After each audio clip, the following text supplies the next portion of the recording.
¿Alguna vez te has detenido a observar a un oficial de policía caminando por la calle o has visto pasar una patrulla frente a tu casa en plena noche y por un instante te has preguntado qué es lo que realmente está ocurriendo detrás de esa placa, detrás de ese uniforme y detrás de ese gesto de autoridad? La mayoría de nosotros, por una cuestión de necesidad mental y supervivencia social, tendemos a confiar en la idea de que la policía está ahí para protegernos, para mantener el orden, para ser la barrera entre la civilización y el caos. Es una creencia reconfortante, pero es precisamente en esa comodidad donde reside nuestra mayor vulnerabilidad. Hoy vamos a explorar una verdad que la mayoría de los medios de comunicación pasan por alto o simplemente no comprenden: la infiltración criminal en las instituciones de seguridad no es un accidente, no es una manzana podrida que ensucia al resto, es un proceso metódico, psicológico y casi científico de reclutamiento que transforma a un servidor público en un agente activo del sistema criminal. Si crees que esto solo sucede en películas o que es un problema ajeno que no toca tu puerta,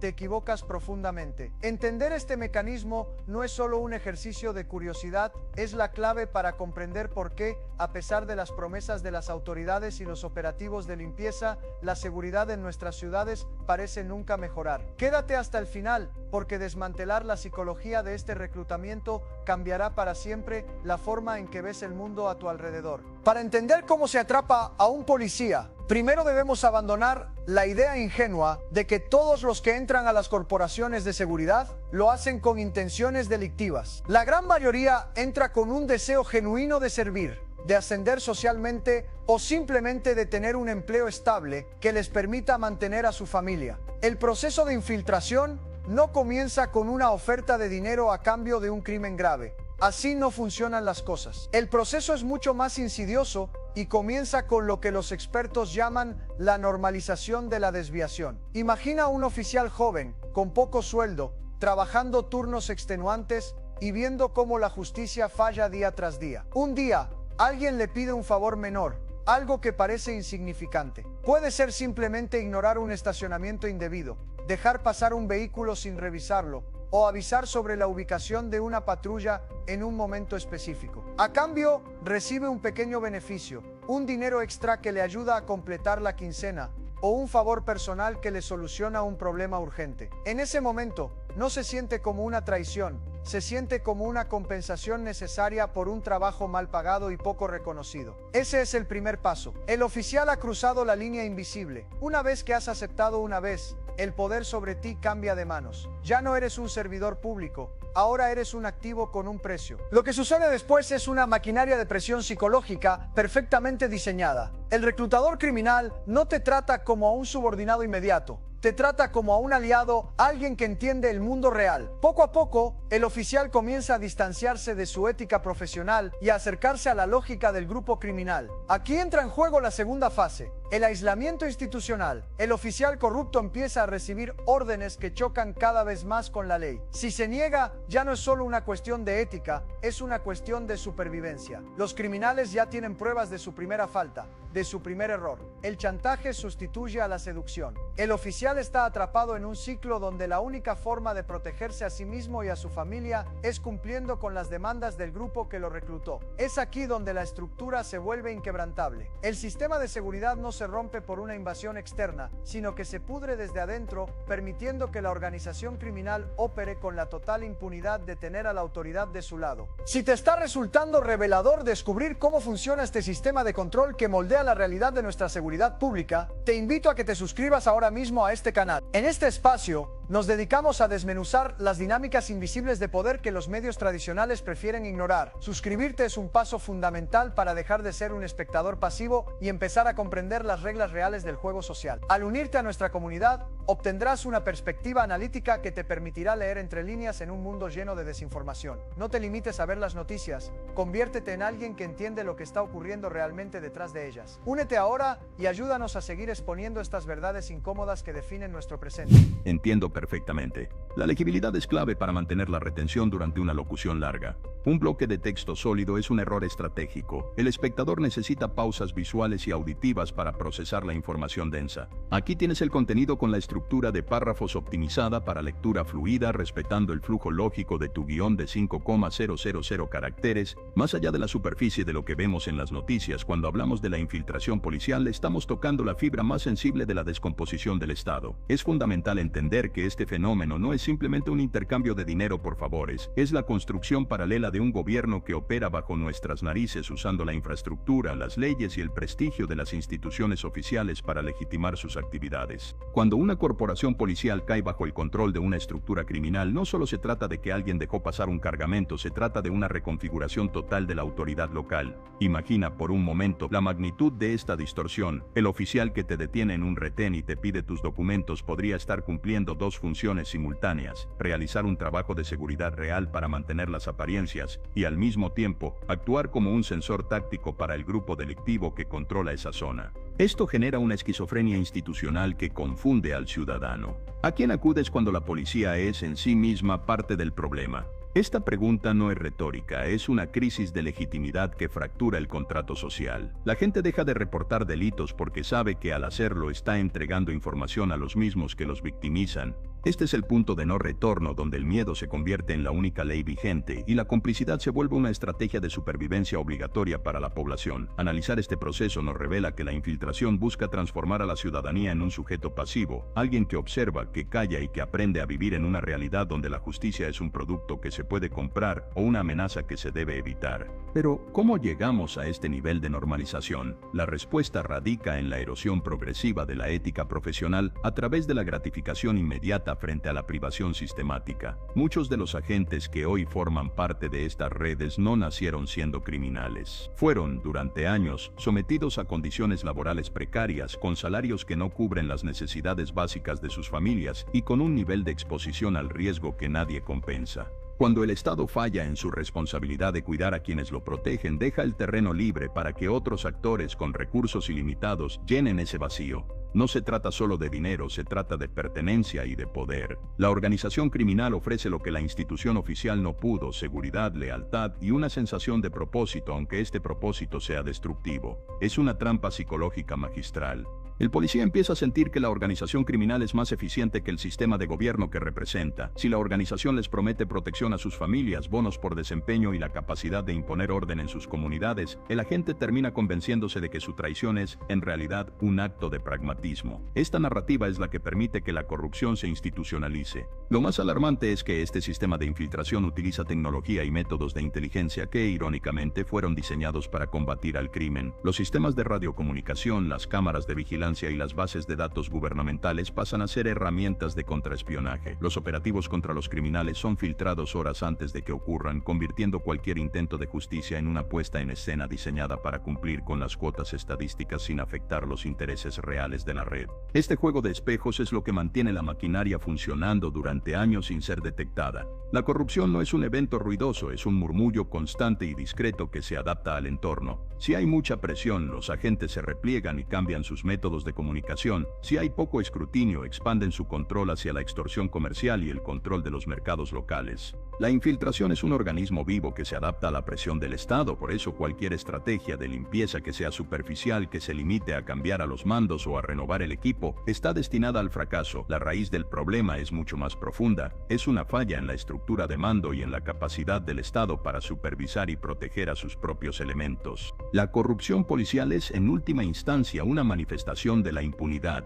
Si los mandos superiores, si los políticos que los nombran y si los jueces que deben impartir justicia no son intocables, el sistema de infiltración continuará prosperando porque no tiene un costo real. El costo lo paga siempre el ciudadano común, aquel que paga sus impuestos y que tiene la expectativa muchas veces frustrada de vivir en un país donde la ley sea igual para todos. Cuando vemos una red desmantelada, lo que en realidad estamos viendo es solo la punta del iceberg. Debajo quedan cientos de redes más pequeñas, células latentes que esperan a que la atención pública se desplace para retomar sus actividades. La solución requiere algo más que operativos espectaculares. Requiere una reingeniería completa de la relación entre el ciudadano, la autoridad y el Estado. Requiere la construcción de contrapesos reales donde la denuncia no sea una sentencia de muerte, donde los controles de confianza sean verdaderamente independientes y, sobre todo, donde exista una voluntad política para enfrentar que la infiltración criminal no es un enemigo externo, sino un invitado que hemos permitido sentarse a nuestra mesa durante demasiado tiempo.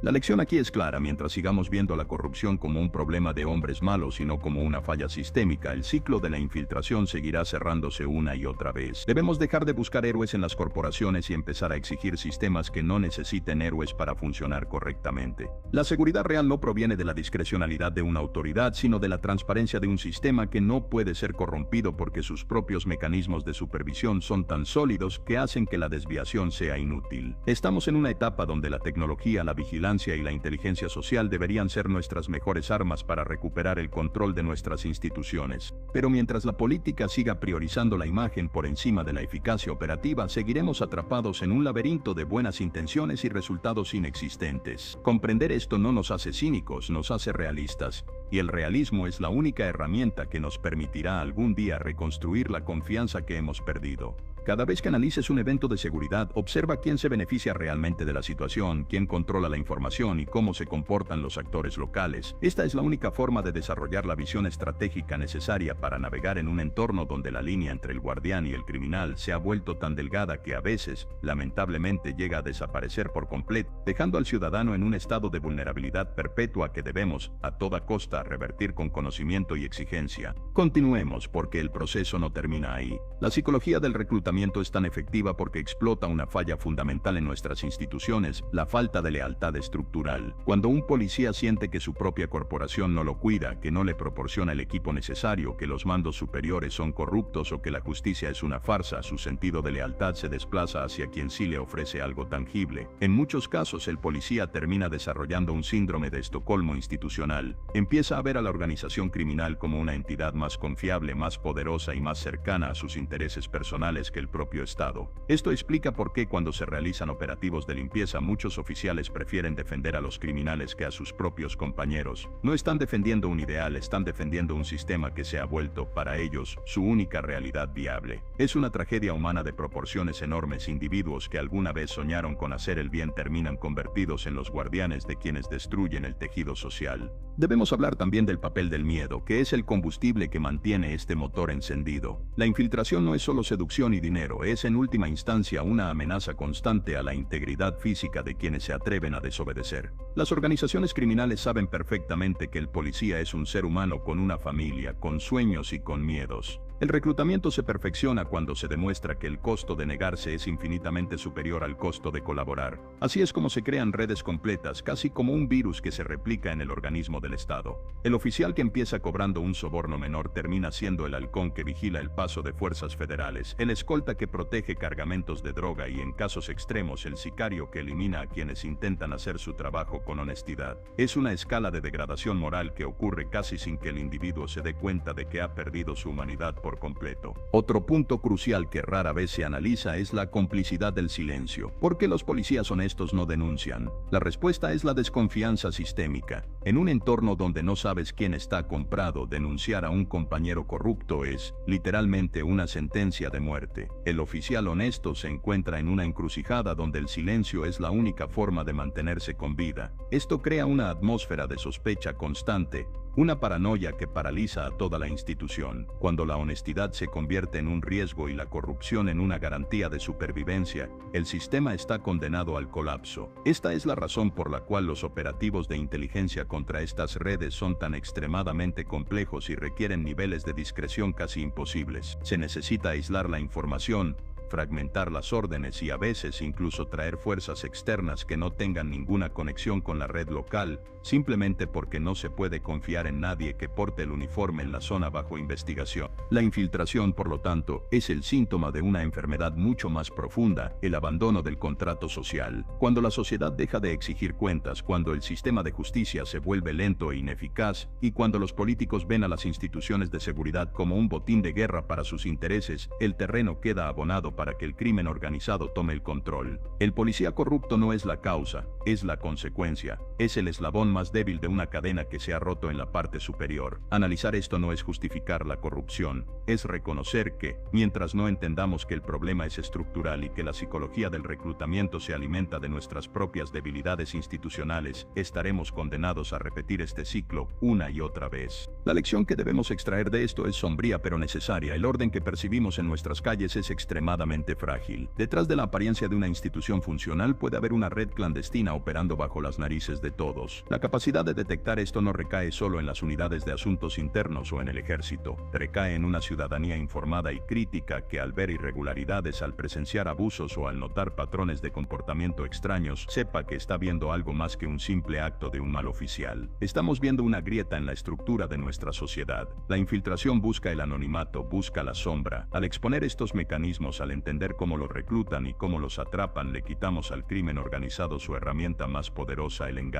En conclusión, entender la psicología detrás de la infiltración policial es el primer paso para dejar de ser víctimas de un sistema que parece diseñado para fallar. No podemos esperar a que las instituciones se limpien por arte de magia. Debemos desarrollar un pensamiento crítico que nos permita navegar en esta realidad. Si logramos entender cómo se construye esta oscuridad, estaremos mucho mejor equipados para exigir luz. La próxima vez que veas una noticia sobre una red de corrupción desmantelada, no la mires como un evento aislado. Mírala como el resultado de una lucha constante en la que la integridad humana está en juego todos los días. Y recuerda, la verdadera seguridad no viene de confiar ciegamente en quienes portan un uniforme, sino de comprender la complejidad del entorno en el que vivimos para tomar mejores decisiones. Si este análisis te ha proporcionado una nueva perspectiva sobre cómo operan estas redes de poder y cómo debemos enfrentar esta realidad como sociedad, te invito a que te suscribas y compartas este video con alguien que necesite entender lo que realmente ocurre tras las noticias. Tu apoyo es vital para seguir desmantelando